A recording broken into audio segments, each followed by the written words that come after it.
18 vite më parë, me 17 shkurt 2008, Kosova shpalli pavarësinë në një mbledhje të jashtëzakonshme ku morën pjesë 109 nga gjithsej 120 deputet, ku vendi i Kosovës një zëri shpalli Kosovën shtet të pavarur, sovran dhe demokratik.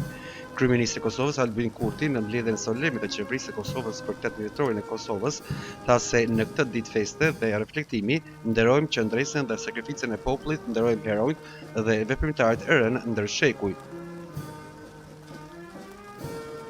Kujtojmë qëndresën dhe sakrificën e popullit, nderojmë heronjt dhe veprimtarët e rënë shekuj, rezistencën paqësore dhe kryengritjet e armatosura pas luftës së dytë botërore, të cilët kulmuan me luftën e ushtrisë shqiptare të Kosovës. Sot pavarësia jonë mbush 18 vjet, mbase një moshë e re për shtetin, por një kapitull i rëndësishëm në rrugtimin tonë të gjatë si popull. Vërtet, shteti, pavarësia dhe kushtetuta jonë është e re, por gjuha, kultura dhe populli ynë janë të lashtë. Shteti i Kosovës është ndërtuar dhe qëndron për vlerat e lirisë e të demokracisë, të barazisë e të drejtësisë, prosperitetit dhe të gjithë përfshirjes. Secili qytetar, pavarësisht gjuhës apo etnisë, fesë apo prejardhjes, është i barabartë para ligjit. Ndërkohë në Hag po vjon gjyqi për ish-krejt të UÇK-s, të cilët akuzohen për gjoja për krime lufte dhe krime kundër njerëzimit. Prokuroria speciale ka kërkuar 180 vite burg në total për Thaçin, Veselin, Krasniqin e Selimin, 45 vite secili.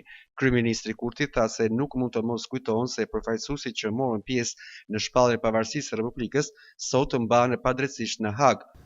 Në këtë ditë feste dhe reflektimi, nuk mund të mos kujtojmë se përfaqësuesit që morën pjesë në shpalljen e pavarësisë së Republikës sonë sot mbahen padrejtisht në Hag.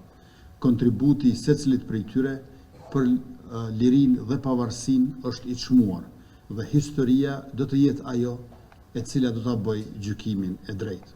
Ndërsa kryeministri i Shqipërisë Edi Rama nga Prishtina ka bërë thirrje për drejtësi për ish-krejt e UÇK-s në Hag. Nëse Hashim Thaçi,